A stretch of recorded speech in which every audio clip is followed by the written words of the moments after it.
So this is June 2017, BTEC Level 3, Unit 3, and you've done the practical and so on, and now on question 4 of Unit 3.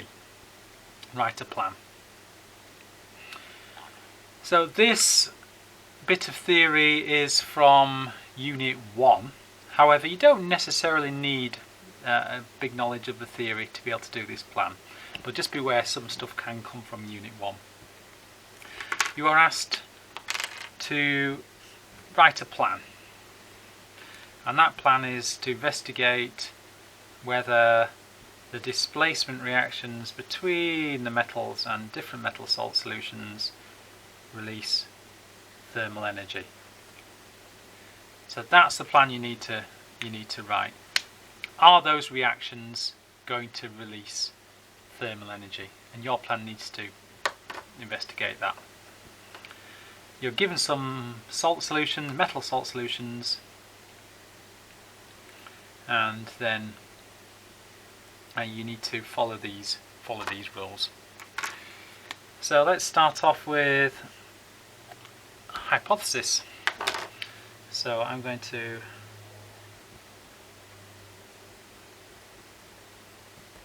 hypothesis, and this needs to be testable by our experiment and have a little bit of scientific understanding in it. Okay. My hypothesis is, the temperature will rise if a displacement reaction takes place.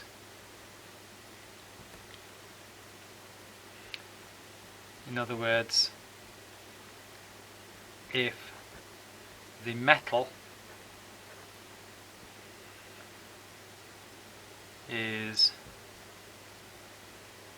higher up the reactivity series. And we could actually give a kind of higher level hypothesis. We could say the more reactive metal would raise the temperature higher. A more reactive metal would raise the temperature higher. And I'm just going to give an overview of the procedure.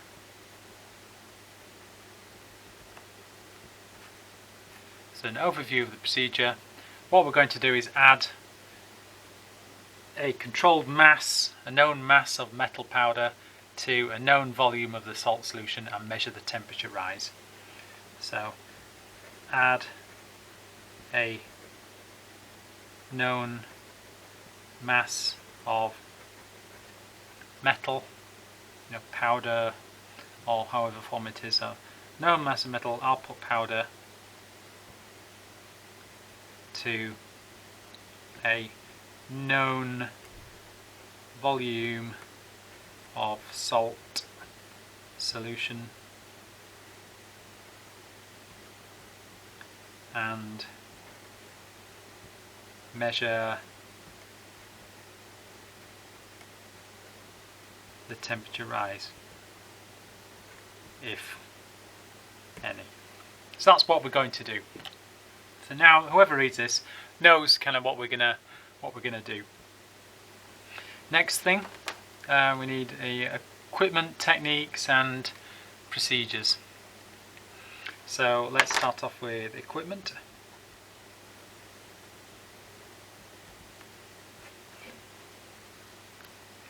So our equipment, well, we've got known mass of metal, so we're going to have a balance.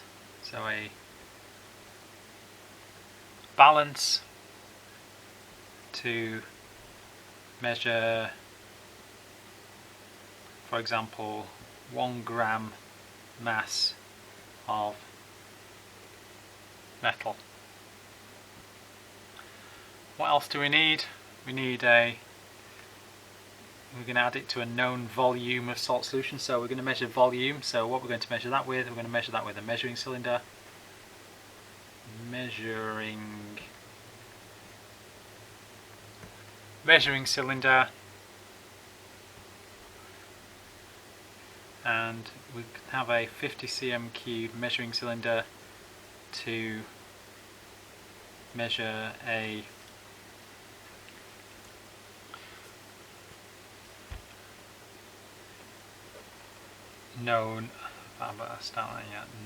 known volume 50 cm cubed, for example, of salt solution. What else are we going to have? We're going to measure the temperature rise. So we're going to have a thermometer. I forgot to mention this would be in 1 cm cubed divisions. So we're going to have a thermometer, for example, one of those that goes from -10 to plus 110 degrees C, for example. 1 degree C divisions to measure the temperature rise.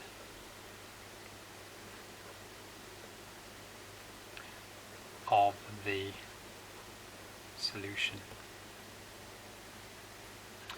What else do we need? What we're going to have this experiment in. I'm going to put it in a polystyrene cup, which will insulate the liquid. And what else do we need? I'm going to stir this. So I'm going to have a stirring rod to mix the reactants, and that will equilibrate the temperature. What else do we need? We need a stop clock, record time for the measurements.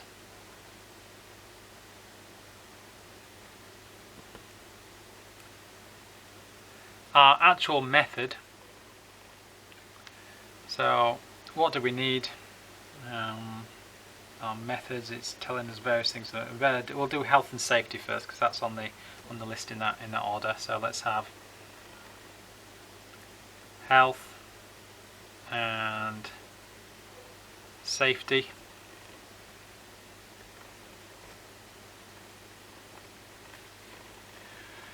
We've got glass, could break and cut you. What we're going to do, be careful and clear up any breakages. We have got heat, so hot solutions possibly could scald. What we're going to do, again, we're going to be careful, check heat before handling, that sort of thing. We have got irritants, possibly. These metal salt solutions could possibly be irritant. We don't know that, but we think they might be. So irritants, the metal salt solutions, and they could irritate the skin. So our general precautions for those are wear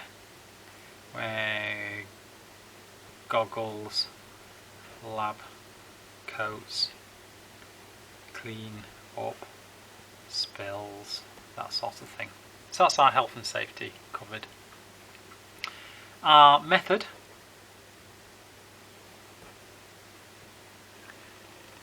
We are going to measure 50 cm cubed of salt solution into a polystyrene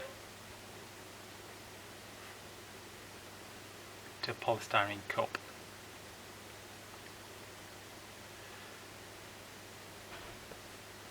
Those salt solutions would all be the same concentration. Use same concentration of solution each time. Then weigh 1 gram of metal powder using the balance,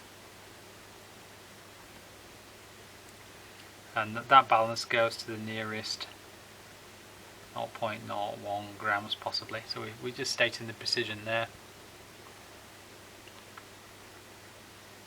I should have mentioned the measuring cylinder here, so measure using measuring cylinder. Add metal powder and mix with glass rod. Start, stop clock, and measure temperature every 10 seconds for a minute, for example. So that's the basic method, and we're going to repeat experiment 3 times and then repeat with all combinations of the metals and metal salt solutions.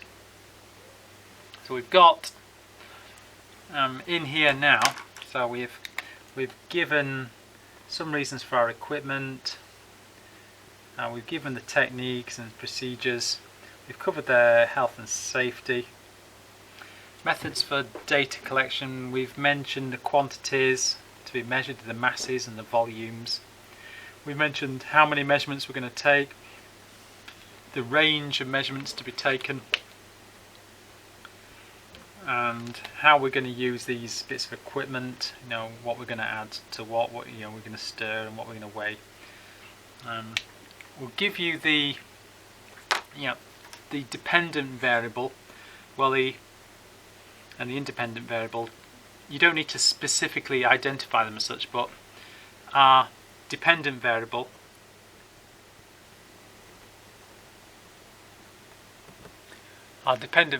could be the maximum temperature rise each time.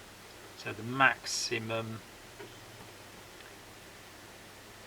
temperature rise. So you're measuring it for 10 seconds for a minute, but whatever the highest temperature it gets to from the start.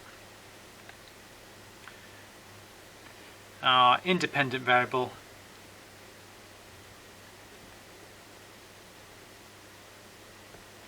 so we're saying it's the combinations of metals and metal salts.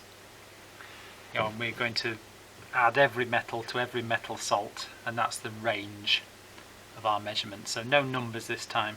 So add all metals to all metal salt solutions. So that's the range of our independent variable.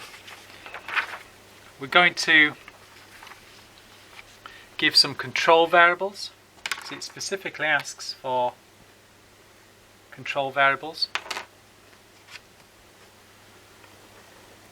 So controlled variables. In fact, this should say controlled variables.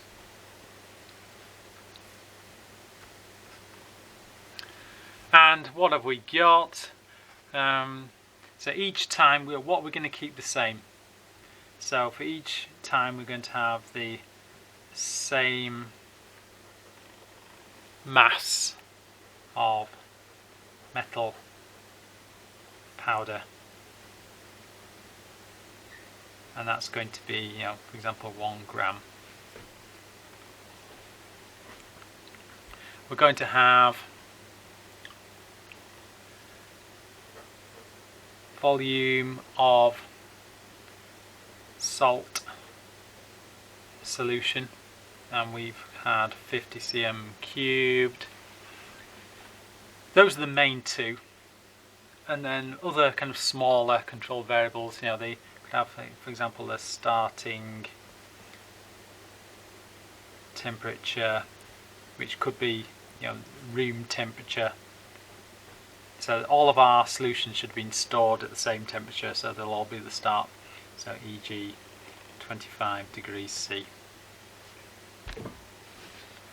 And that reminds me, possibly I should have stated in my dependent variable, when I was going to measure the temperature rise, I'm going to say the units for that: degrees C to the nearest half degrees C. So nearest half degree C, because that's the kind of precision of the thermometer. So I'll better include that. And lastly, all we need to do is say brief method for data collection analysis. So what we're going to do with our data. Well, data analysis, we're going to put results into a table. You could even do a little sketch of a table. You could say, I'm going to, this is going to be the salt, and then you've got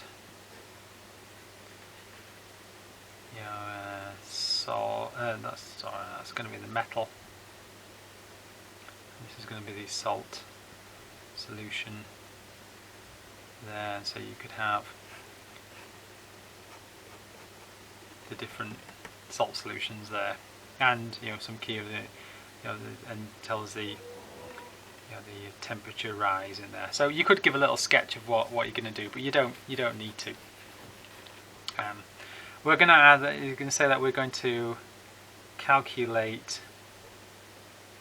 means for these, and when you do that, you could say that further. You could work out ranges, or even better, standard deviations.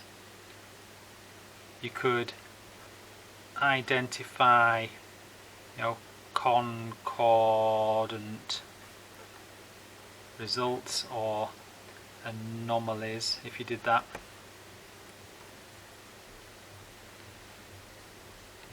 And really we need to sort of go back to our hypothesis. The temperature will rise if a displacement reaction takes place. So how do we know if a displacement reaction takes place? So if a metal plus metal salt solution releases thermal energy, so if there's a temperature rise,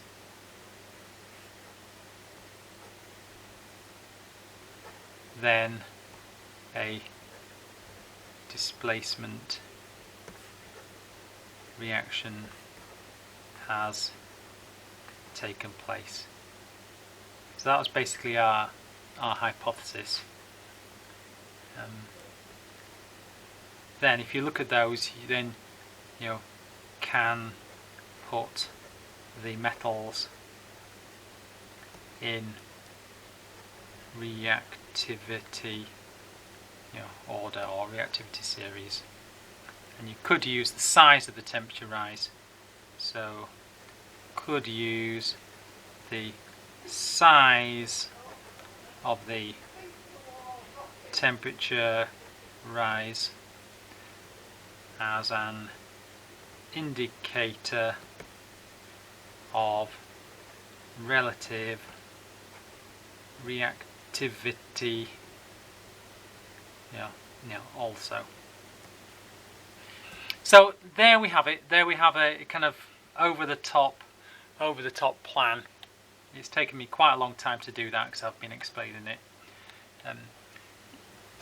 The mark scheme for this, so there's the mark scheme, and you can see they're going to try and put you into one of 4 levels, and you can see that if you are sort of not really providing a hypothesis and only kind of scant bits of information, they're going to put you into level 1, and to get up to level 4, you can see that they're giving a nice explanation of the hypothesis, things like comprehensive knowledge and understanding and so on, to get into that top band. So in the time available, you're just trying to make sure you cover all the jobs on this list and include as much science as possible. Good luck.